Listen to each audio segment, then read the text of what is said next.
Okay, in this video, we just looked at addition and subtraction alternative algorithms. So this video is all about the multiplication and division algorithms. So we are starting on page 81 and talking about multiplication. So first of all, it says use the standard traditional algorithm, then the partial products expanded algorithm to solve the following problems. So traditionally, the way that you probably know how to multiply, it would be 495 times 7. So we would be doing 7 times 5, which is 35. So 5, carry the 3. 7 times 9 is 63. Plus 3 would be 66. So 6, carry the 6. 7 times 4 would be 28, plus 6 would be 34. So our answer should be 3,465. Okay. Another example, we'll just do this one also. 84 times 69. So we would be doing 9 times 4, which is 36. So 6, carry the 3. 9 times 8 is 72, plus 3 would be 75. Drop a 0 as a placeholder. 6 times 4 is 24. So 4, I'm going to change that to a 2. 6 times 8 is 48, plus 2 is 50. And then we add, so 6, 9, 7, 5. So 5,796. So that's the standard way. So a non-standard algorithm would be the partial products or the expanded method. So you may want to have students try this just to understand place value better, because it gets a little confusing in the fact that, like, over here we do 7 times 5, which is 35, and you write the 5 here and the 3 here. So this way they can see what is happening just a little bit better. So with our partial products, we would start by doing 7 times 5, which is 35. Then we would be doing 7 times 90, which is 630. And then 7 times 400 is 2,800. And then we would add from there. So 5, 6, 8, 9, 10, 11, 12, 13, 14. Carry the 1, so 3,465. So this gives students a better understanding of number sense, because again, over here, I said, 7 times 9 plus 3, but really, this is 7 times 90 plus 30 more. So you just have to be careful, because when you teach an algorithm, it's just like a step-by-step procedure, and you're not really thinking about necessarily the place value or what you are doing. So this just makes it a little more clear to students of actually what is going on. Then 84 times 69, so 80 plus 4, 60 plus 9. So again, the partial products are all of the little multiplications we do, all the little parts, in order to get the answer. So we would start with 9 times 4, which is 36. 9 times 80, which is 720. Then 60 times 4, which is 240. And then 60 times 80 is 4,800. So again, if you add all of those partial products, you would have 6, 3, 4, 5, 6, 7, 8, 9. 7, 8, 9, so 17, and then 4 and 1, so 5. So 5,796, just like we did before. So in comparing the two algorithms, how are they same? So they're both multiplying. The way that they are different, as I said, this is a better visual of what is happening in terms of place value. This is more of like a shorthand version. Why do both produce the same answer? Because you're doing the same problem. And then how is carrying handled? So again, this is a nice way. Partial products, you don't have to worry about carrying and putting a number up here and then knowing to multiply and then add. It's all taken care of for you. And then place value is addressed as opposed to over here. Again, this is a shorthand version. So consider trying partial products. So when you do homework or on a test or a quiz, the partial products, you would want to be writing out all of these little multiplications. That's what I should be seeing. Okay.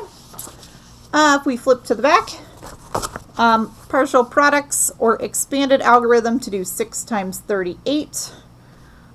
So this is something you may have done before.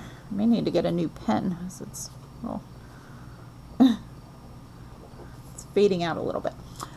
6 times 38. So if we were to expand this, we could think of this is really 6 times 30 plus 8. And then you could do something known as the distributive property. Hold on, let me grab a different pen. I'm sorry, it's driving me crazy. Another one right here. So the distributive property.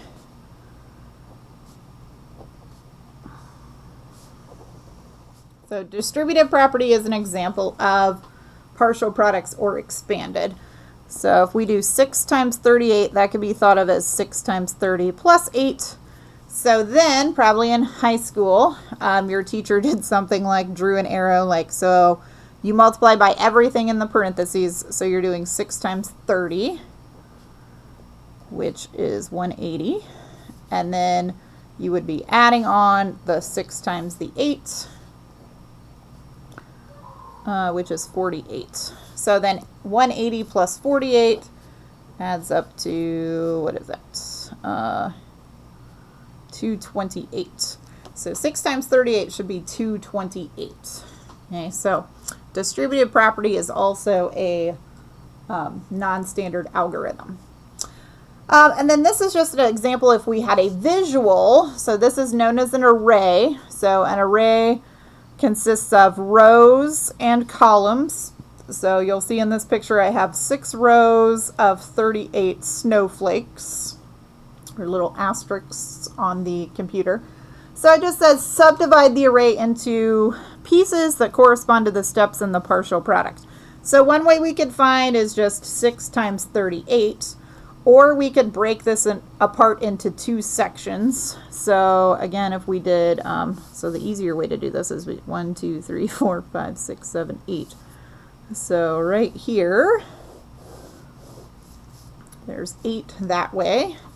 So that means there has to be 30 this way. And it's 6 by 30 plus 8. So 6 by 30, if we find area of this rectangle or this array, 6 by 30 is 180. And then 6 by 8 is 48, which again is 228 total.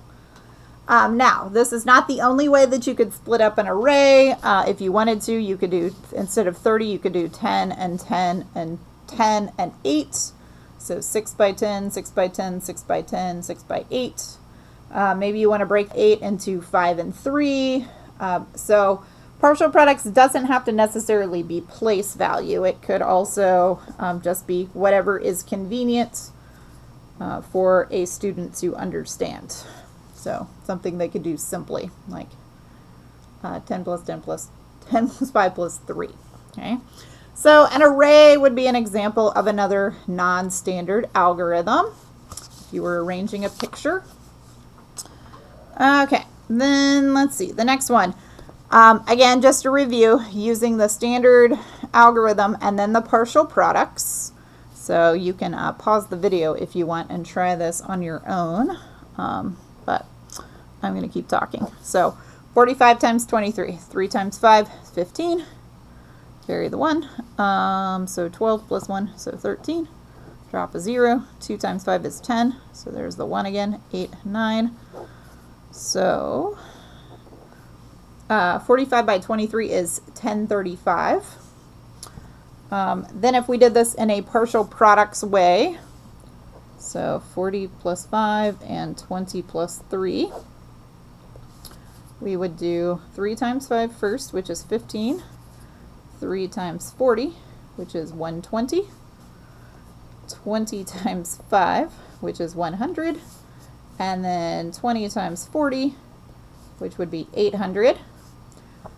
So if you add all of those up, 800, 900, 1,035, which is the same answer we got before.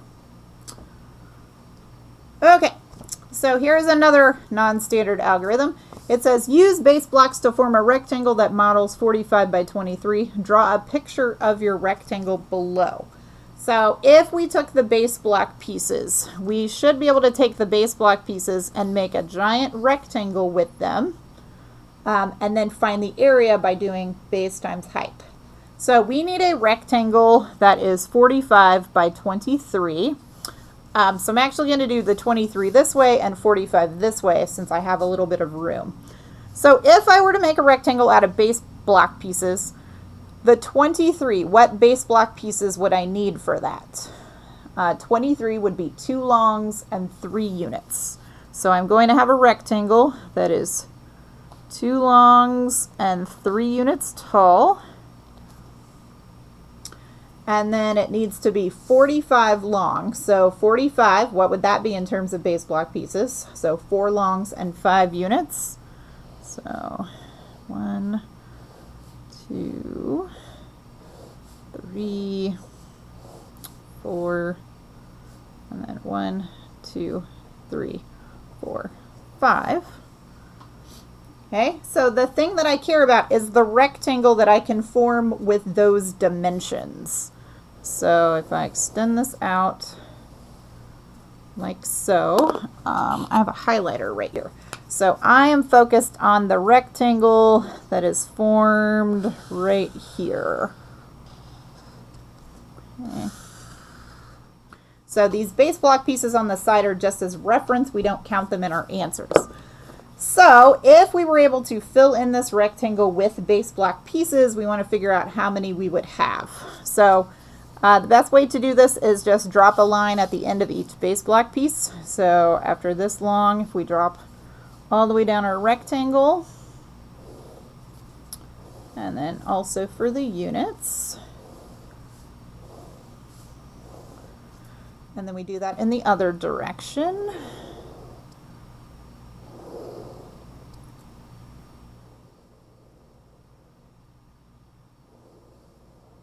Okay, and then we count the pieces that we have inside of our rectangle.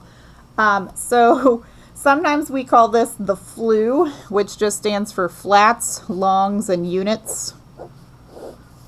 And then we also have the C-FLU when we talk about cubes, flats, longs, and units. So maybe I'll just add that in there. So let's just count right now how many of each pieces we have, and then we will make trades. So right now we don't have any cubes. We have how many flats? So we have 1, 2, 3, 4, 5, 6, 7, 8 flats. We have how many longs? So we have 1, 2, 3, 4, 5, 6, 7, 8, 9, 10, 11, 12. And then we have 13, 14, 15, 16, 17, 18, 19, 20, 21, 22. And then units, we have 1, 2, 3, 4, 5, 6, 7, 8, 9, 10, 11, 12, 13, 14, 15 units. Okay, so just remember these ones on the edges are just a reference. So if it helps to scribble them out so you don't accidentally count them in your rectangle. And then what kind of trades can you make? So if you had 15 units, 10 of them could be traded in for another long.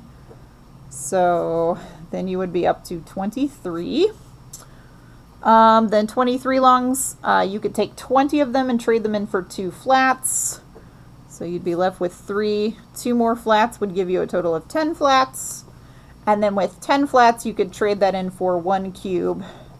So you will still see that your answer should be 1,035. So the same problem that we were doing above. Okay. So with drawing of the base blocks, it says, how does an area model connect with the standard and the partial products algorithm? So if we focus on the partial products right here, there were 4 little multiplication problems that we did in order to do 45 times 23. So the thing that's important to notice is the first one, 3 times 5. is 15. Where is that in this picture? So that is right here. This would be the 3 times 5 portion where we get 15. Next, what about 3 times 40? Where can we visualize that in the picture? So that is this section here, the 3 by 40.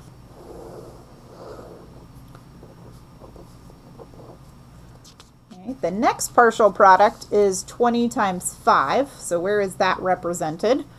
So 20 times 5 is right here. And then finally, 20 times 40 is represented right here. Okay. So all of the partial products are represented in the picture, which is why you are getting the same answer as 1035. So in upcoming quizzes and tests, one of the questions might be to draw this rectangle, do the partial products, and then show where the partial products are in the picture, showing that these two algorithms are tied together. So the picture with the algorithm of the partial products. Okay.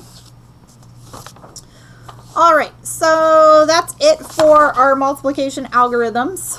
So just a review, our non-standard ones, we have partial products, we have distributive property, we have making an array, and we have drawing it with base blocks.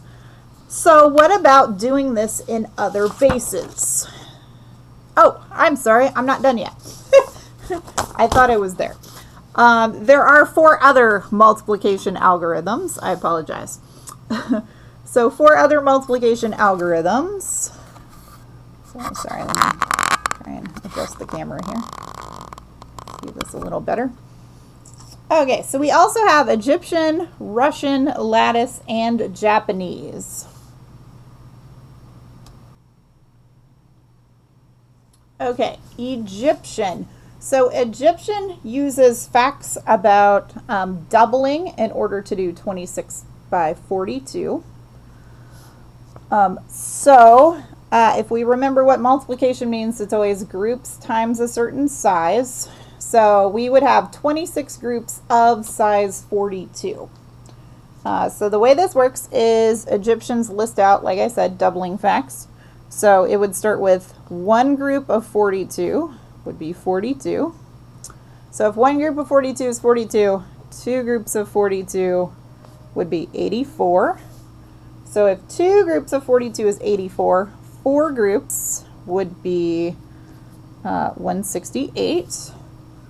So if 4 groups is 168, 8 groups of 42 would be, what is that? 232? Let me check. 332? Oh, 336, sorry. 332.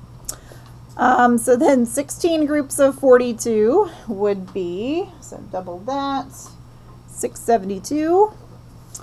And then 32 groups of 42 would be, we don't care. And why do we not care? Because we only have 26 groups of 42, so this is beyond what we need. So I don't care what 32 times 42 is. Technically it's 1344. So then we use these facts to make our 26 groups of 42. So how can we make 26 groups with the groups that we have been given? So 26, I can start with 16 groups. So 16 groups has 672. Then we would still need, what, 10 more groups? So we could do 8 and 2. So then 8 groups is 336. And 2 groups is 84. So that should be our total of 26 groups. And if we add all of those together, so 672 plus 336 plus 84 is 1092. So 26 times 42 should equal 1092. Okay. So Egyptian uses doubling facts. All right, so then Russian halving and doubling is sort of the same idea. It gives it away. We are going to have one of the numbers while we are doubling the other number. So if we want to start with whatever 28 times 43 is, we're taking half of one of the digits and doubling the other digit. So I always have the first one and double the second one just because I remember it's called halving and doubling. So half of 28 is 14. If we double 43, that's 86. So essentially all we're doing is just making equivalent multiplication facts. So think about if this was a rectangle that was 28 by 43, you're basically just chopping it in half and then moving like the top part to the end to make a longer but skinnier rectangle. So then 14 with 86, half of that would be 7, double 86 would be 172. Then half of 7 is technically 3.5, but with this particular algorithm, we only use the whole number. So we're only going to use 3. And then if we double 172, we get 344. Okay, and then half of 3 would technically be 1.5. So we just keep the 1. And then we double the 344 to get 688. And then we know that we're done because we're down to a fact of 1 times something. So that's how you know when to stop. Okay, now the next step is we cross off any of these multiplication facts that have even halves. So 28 is even, we are not going to use that one. 14 is even, we are not using that one. 7 is odd, 3 is odd, 1 is odd. So then to get our answer, we find the sum of the remaining doubles. So if I take 172 plus 344 plus 688, I'll just write it below to emphasize. We are going to get our grand total, which should be 1204. So 14, so 15, 16, 17, 18, 19, 20, 6, 7, 8, 9, 10, 11, 12. So yes, 1204. Okay, now you can do this one in reverse if you wish. So I'll just show you really quickly what that is going to look like. So if you flip it around, what if you had done 43 times 28? If you wanted to have the 43 and double the 28, half of 43 is technically 21.5, so you would use 21. 28 doubled is 56. Half of 21 is 10.5, so 10. 56 doubled is 112. Half of 10 is 5. 112 doubled is 224. Half of 5 is 2.5, so just 2. With 448 is the double. And then 1 with 448 doubled is 896. All right, so then if we eliminate the even halves, so that one's odd, we keep it, odd, keep it. So 10, get rid of it, 5 we keep, 2 we get rid of. So if we add the remaining doubles, so 28, 56, 224, and 896. Let's see, so 10, 18, 19, 20, 21, 22, 23, 24. Carry the 2. So 9, 10, 11, 16, 17, 18, 19, 20. And then 2, that's going to be 12. So 1204 again. Okay, so you can do it either way. The first way, let's see, we had 5 multiplication facts. The second way, we have 6. So not much difference really. So I don't know if it depends which way that you multiply, if you're saving yourself time or not. So whatever way you want to do this. Okay, and then with lattice. So we saw lattice with addition, so we can also do lattice multiplication.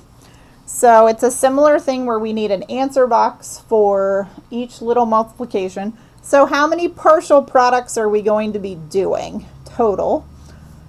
So we need to take the 6 times 2, 6 times 4, 6 times 1, 8 times 2, 8 times 4, 8 times 1, and 1 times 2, 1 times 4, 1 times 1. So that's a total of 9. So 9 partial products. So 2, 4, 1, and 6, 8, 1 is how I like to write it. So here's your answer box.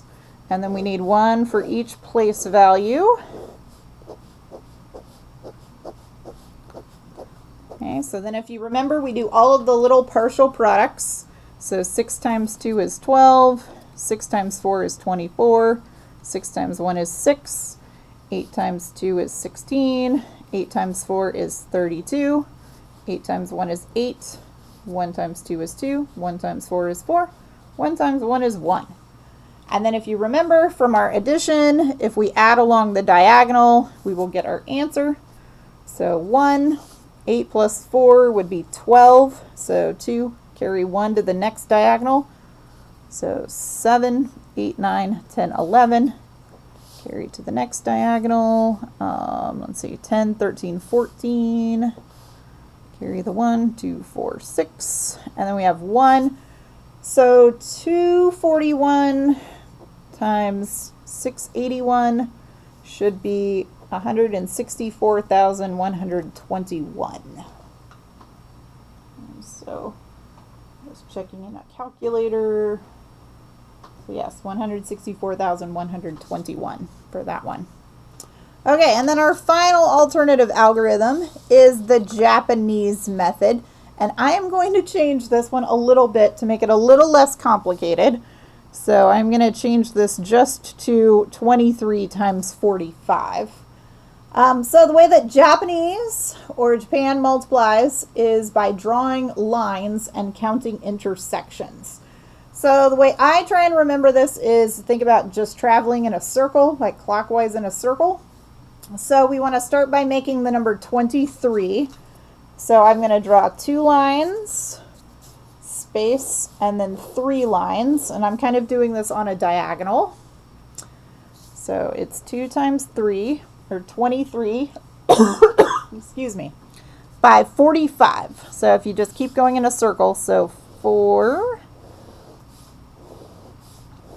and then 5. 1, 2, 3, 4, 5. So let me extend these out a little. So then here's your 45. So 23 times 45. So then you should notice there's kind of 4 clusters of where these lines are intersecting. So that is what we are counting toward our place value. So it actually gets divided up like this.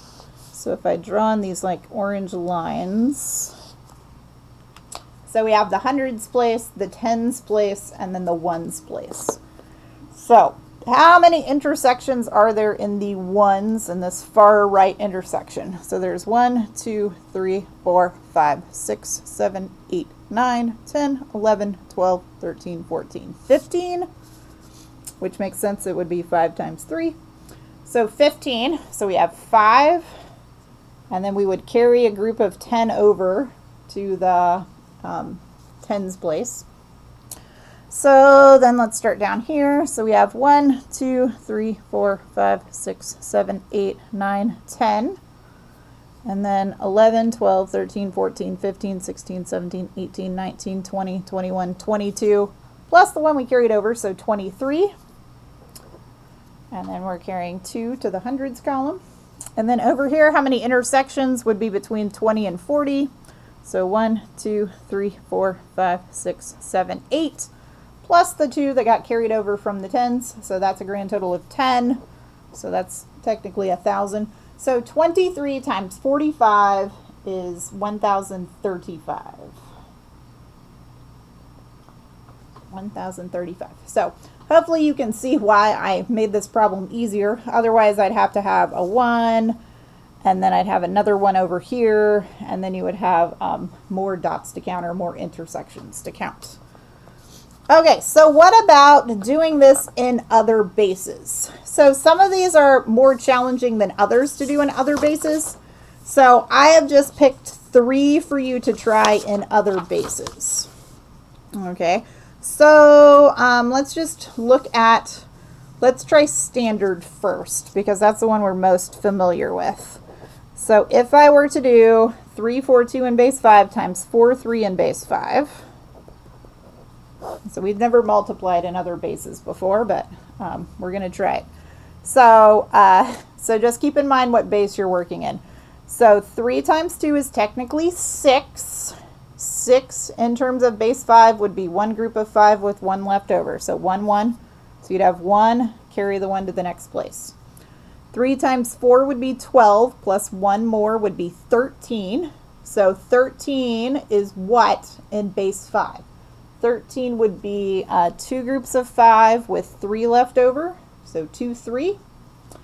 And then 3 times 3 is 9, plus 2 more would be 11. So 11 in terms of groups of 5, 11 in terms of base 5 would be 2 groups of 5 with 1 left over. So 2, 1 would be 11. Let me scribble these out. Drop a 0 as a placeholder. 4 times 2 is 8, which would be a group of 5 with 3 left over. 4 times 4 is 16, plus 1 more would be 17. So 17, you could make 3 groups of 5 with 2 left over. So 15 and 2. And then 4 times 3 is 12, plus 3 more would be 15. So 15 would be 3 groups of 5 with nothing left over. So 3, 2, 3. Oh, I shouldn't have done that. So 1, I'm going to mess this up. Start with the ones place. 1. 3 plus 3 is 6. So 6 would be 1 group of 5 getting carried over with 1 left over. So 1 plus 1 plus 2 would be, so there should be a 4. Sorry. And then 2 plus nothing, and then 3. So 3, 4, 2 in base 5 times 4, 3 in base 5 should be 3, 2, 4, 1, 1. Base 5. Okay. All right, so like I said, it is difficult to do other bases with some of these non-standard algorithms, so I just picked 2, drawing a base block picture, an area model is what this is also called, and then doing lattice. So let's start with an area model. So if I wanted to draw base blocks of 4, 5 by 3, 4, I'll go 3, 4 this way and 4, 5 this way. So 3, 4 would mean we have 3 longs. We need a rectangle that is 3 longs by 4 units. And then it's 4 longs by 5 units across. So 1, 2, 3, 4, 5. So again, here's the rectangle I am looking for. Let me highlight it in orange. So those dimensions are just a reference.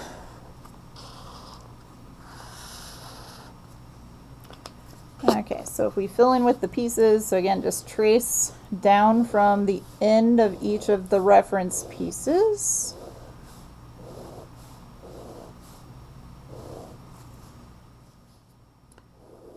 Across.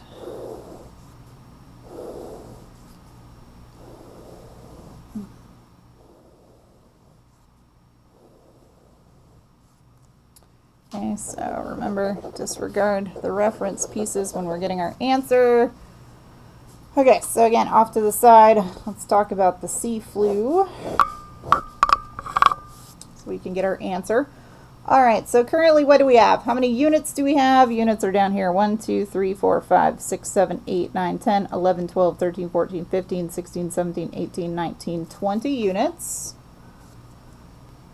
Okay, the number of longs, we have 1, 2, 3, 4, 5, 6, 7, 8, 9, 10, 11, 12, 13, 14, 15, and then 16, 17, 18, 19, 20, 21, 22, 23, 24, 25, 26, 27, 28, 29, 30, 31 of them.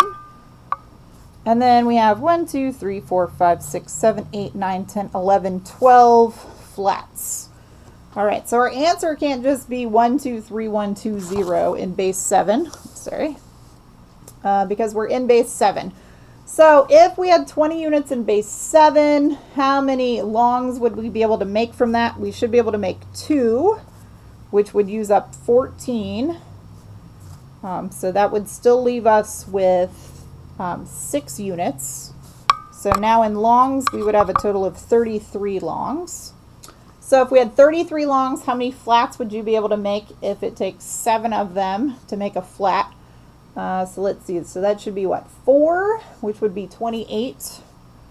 So if I made 4 of them and used 28, I should still have 5 left over.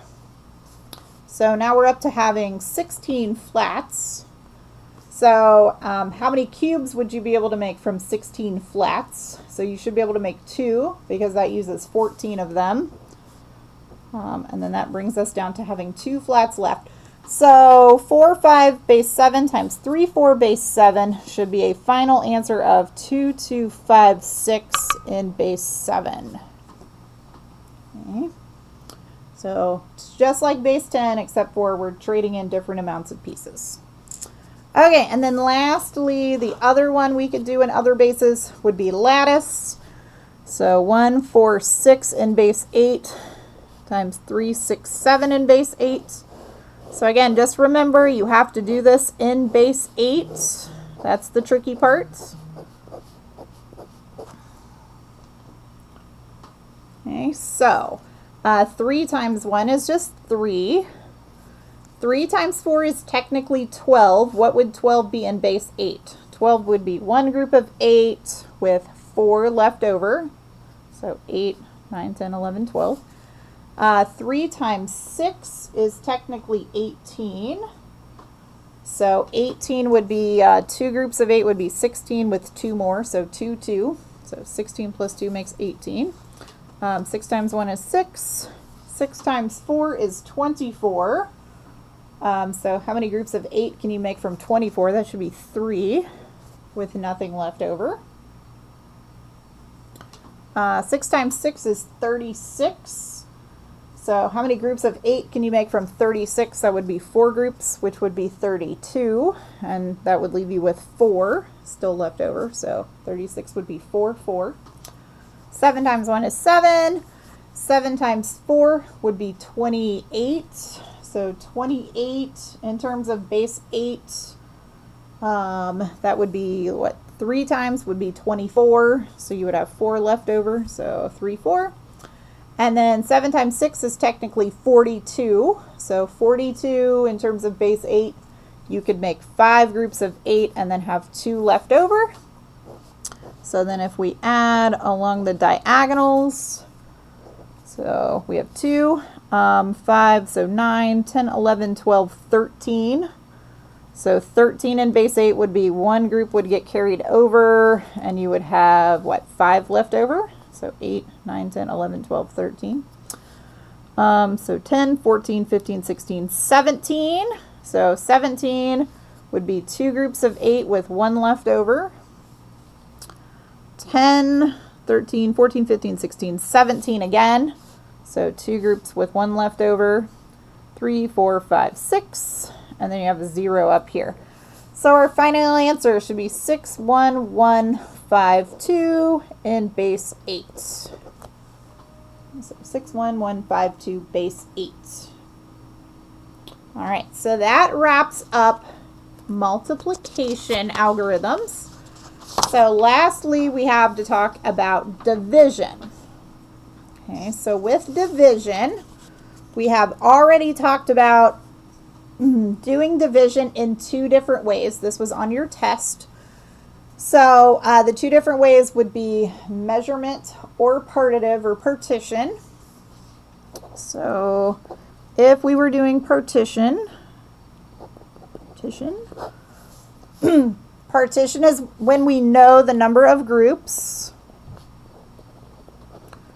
So it says we want to do this with base blocks. And let me change this question because, again, it's going to be kind of difficult to draw. So let's do something simpler like, I think on your test it was maybe 12 divided by 3 or 12 divided by 4, something like that. Okay, so if it was 12 divided by 3 and we were modeling partition, we would have our 3 groups. And then we would have our 12 base blocks, and we would need to divide them over the 3 groups. So I would have 12 units, so I would just do 1, 2, 3, 4, 5, 6, 7, 8, 9, 10, 11, 12. So the answer would just be 4. Okay. So just modeling this out using base blocks. So the other way would be measurement. So with measurement, remember we know the size. So with measurement, the picture would look a little different. We would have our 12 units.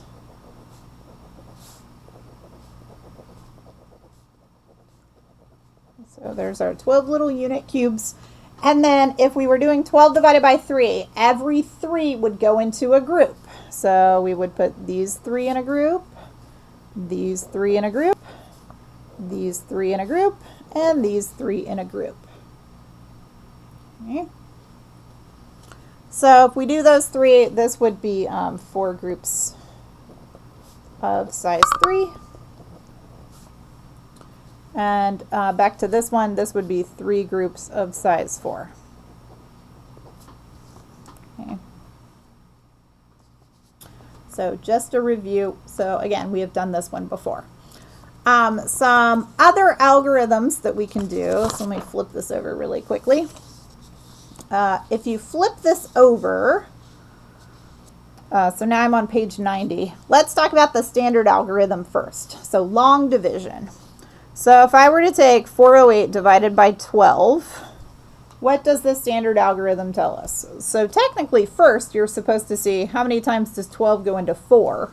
Well, that actually doesn't work, so you can't do that. So then you move over another place value. So you really say how many times does 12 go into 40. So this is a little weird to me because when it's 4, it's not really 4, it's really 400.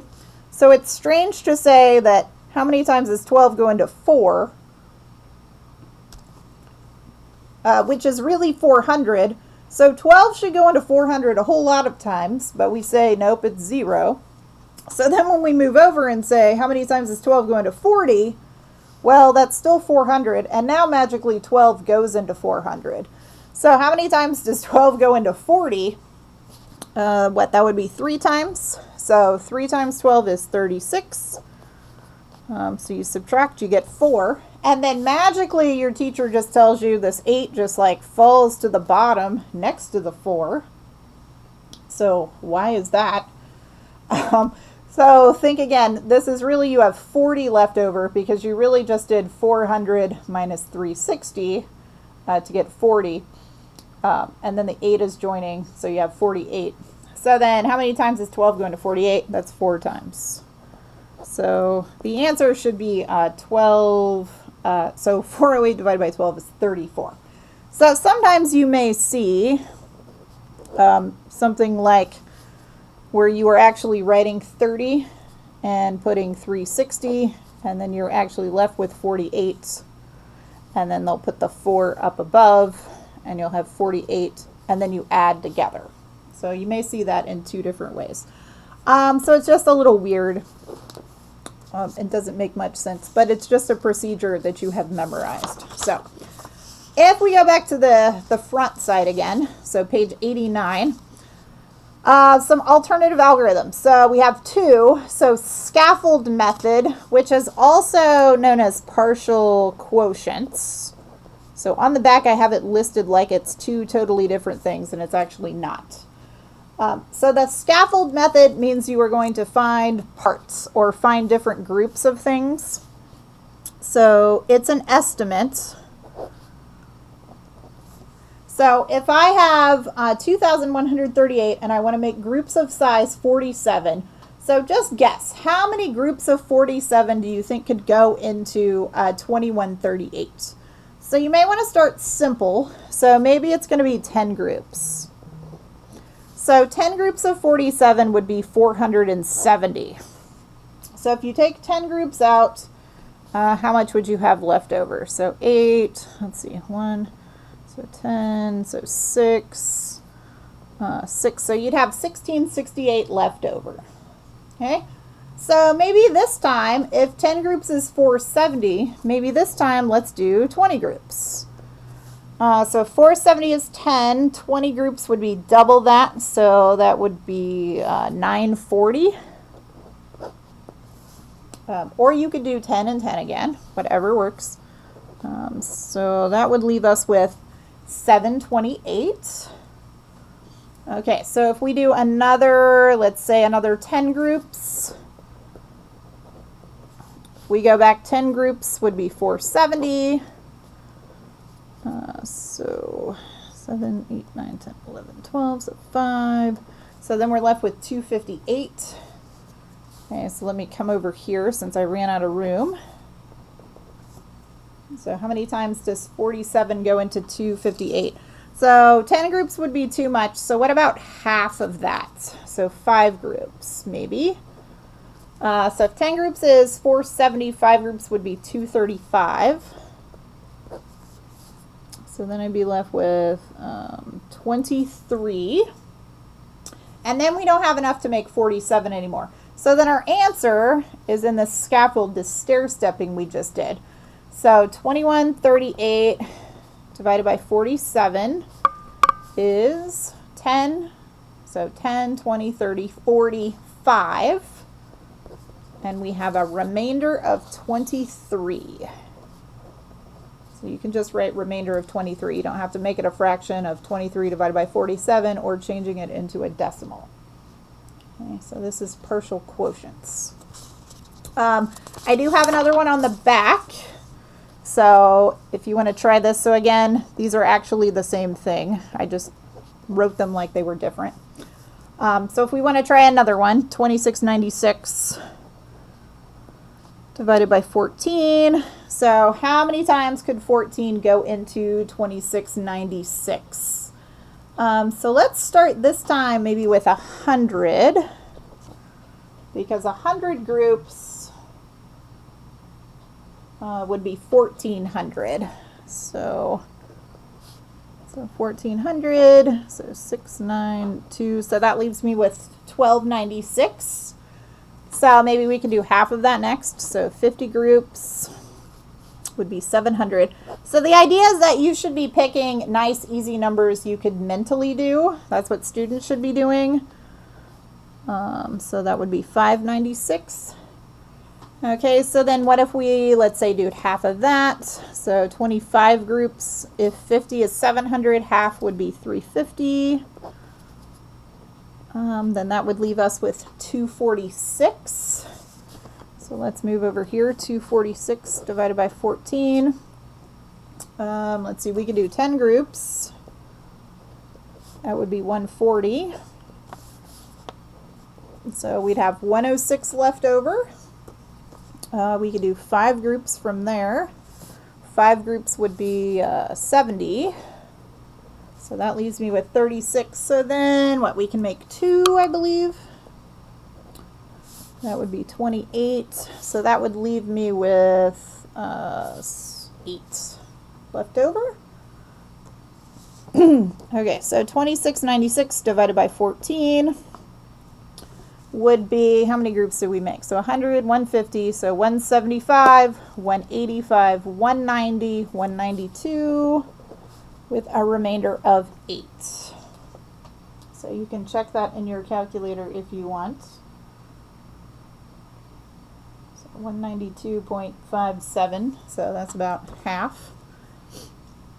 Okay, so again, it's just this stair-stepping process. So in no way should we be able to just guess that, oh, let's do 100, and then let's do 90, and then let's do 2. It should, again, be these nice stair-steppy groups. You shouldn't be able to just predict the answer directly. And one reason is, when this is 9, I don't know what 90 groups of 14 is going to do, or is going to be mentally in my head. I can do easy numbers like 150 and 25 using halves. Okay, so just a note on that. Okay, and then another, we got 2 more to go. So then again, looking at Egyptian, we talked about Egyptian multiplication. So we can also do Egyptian division. So this is like saying I have 352 items and I want to make groups of 9. So how many groups can I make? So this is going to start very similar to what we did for multiplication. we want one group of 9 is 9. So then doubling facts, 2 groups of 9 would be 18, which means 4 groups of 9 would be, that's 36, which means 8 groups of 9 would be 72, which means 16 groups of 9 would be 144, which means 32 groups of 9 would be 288, which means 64 groups of 9 would be, I don't care again. So if we only have 352, double that is going to be something in the 500s. And so we don't have 500, we only have 352. So we're just left with that. So this time, what we did before with multiplication, we took the groups and then added up their products. So this time we're taking the products to determine the number of groups. So if we start with 352, what's our largest? We have 288. So 288 would represent 32 groups. So if we take out 32 groups, I'm going to use my calculator here. So 352 minus 288. So that leaves us with 64. So then 64, I wouldn't be able to make 16 groups, that's too much. I wouldn't be able to make 8 groups because that's 72, which is too much. So I could make 4 groups, which uses 36. And then 64 minus 36 is 28. So then from there, I could make 2 groups, which is 18. So that leaves me with 10, and then I would be able to make 1 more group, which uses 9, which gives me 1 left over.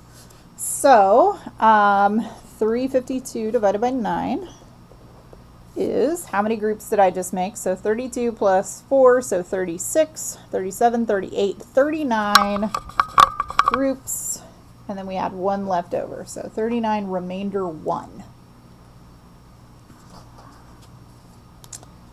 Okay, so then what about other bases? So again, a lot of these are difficult to do with other bases. So the only one I would be asking you to do is drawing a picture with base blocks. So if I take 3, 4, 3 in base 5 and divide it into 2, 4 base 5, when we are modeling with base blocks, we would want to do this in a measurement way. Okay. So we would want to do measurement because if we did partition, that means we would have to make 2, 4 number of groups, which would be 14 groups. So we'd have to draw out 14 groups and then divide them like one at a time. And we don't want to do that. So instead, we are making groups of 2, 4 in size. So first of all, we would be starting with, this is going to get a little messy, but we would be starting with 3, 4, 3.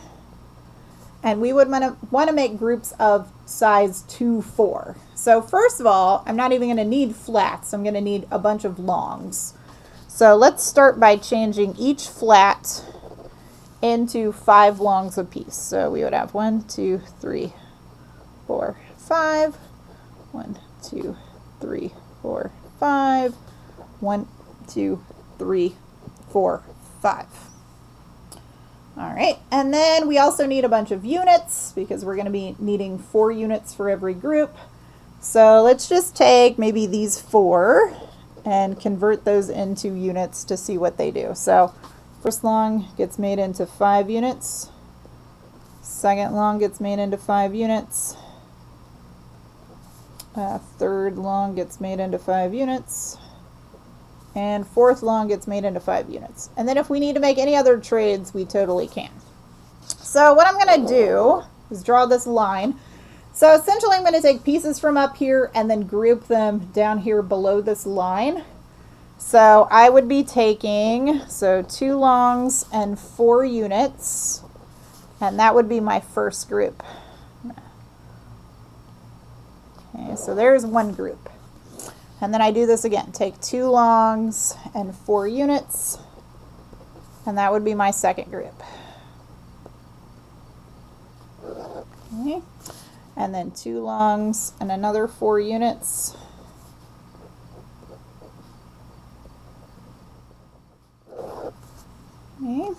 And then another 2 longs and 4 units.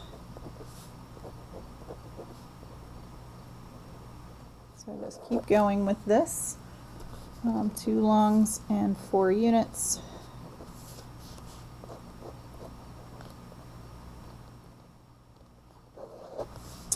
I ran out of units again, so let me convert another long into 5 more, and then maybe that's enough.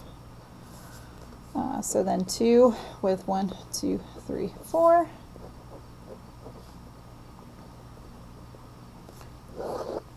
And then finally, perfect, 2, 4 would make my last group.